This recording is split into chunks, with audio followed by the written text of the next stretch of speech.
Hi,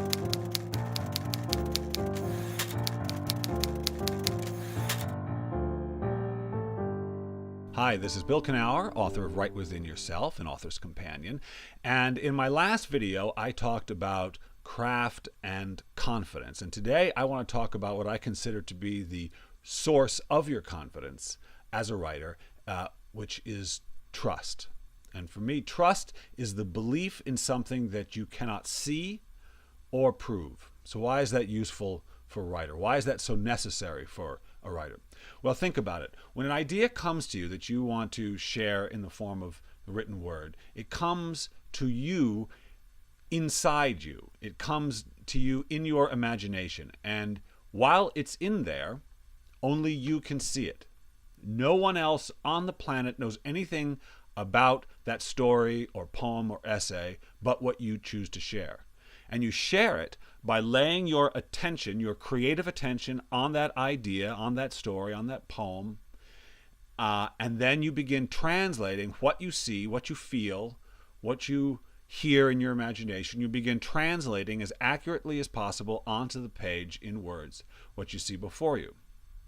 But if, in the course of this translation, you, instead of asking yourself, how best can I write what I am writing? How best can I describe what I see? What should happen next? Why is this interesting to me? Why do I want to write this?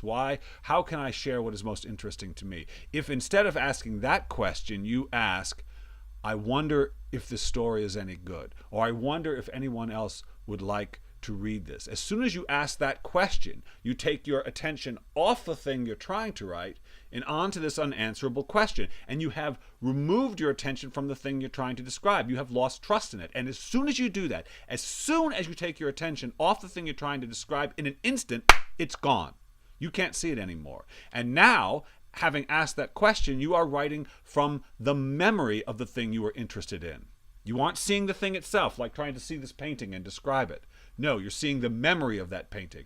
And as such, it is not as clear, it is not as vivid, and so your writing is not as clear and as vivid. And if you've asked yourself, I wonder if this story or this poem, this essay I'm writing is any good, if that's the question you've asked, and then you begin to write from that place of doubt, the writing will be less clear, will be less vivid, will be less interesting, and you will look down at it and you will read it and you will say, well, there you go. I knew it wasn't any good. I knew it wasn't interesting.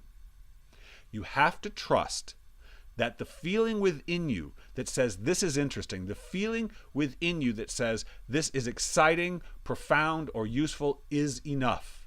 You have to trust that that is all you need, that that's all you get, because that's all anyone does get. As I have grown as a writer, I don't really think that I have grown tremendously in my craft. What I feel I have grown in profoundly, really, over the last 5 or 10 years, is my trust, my ability, my willingness to leave my attention on something only because I believe it is worth sharing. And the more I learn to do that, the more I am able to leave my attention on this thing that I wish to share, the richer my writing becomes, and the richer my experience of my own life becomes. Because I have learned from this writing experience that life itself is an act of trust. Life itself is the act of trusting that that which is within you that seems interesting and worth pursuing is worth pursuing. That that is all you need and that that is all you get. Thanks, good luck, and I'll see you next time.